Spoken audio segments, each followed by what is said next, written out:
Okay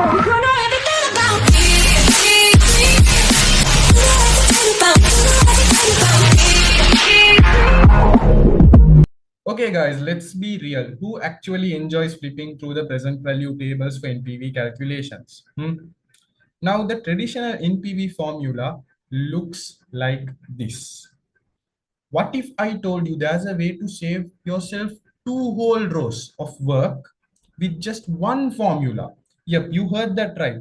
No more hunting for those pesky tables, searching for discount factors and all. Simply one formula. Stick around and I'll show you how to do it in the lazy genius way. So let's get to it.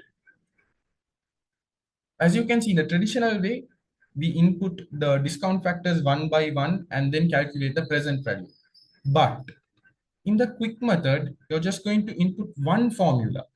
So simply type equals NPV, open bracket, the rate 11% as per this example, a comma, year 1 net cash flow, select, and then drag it till year 3, which is the last year as per this question, and then at the initial investment.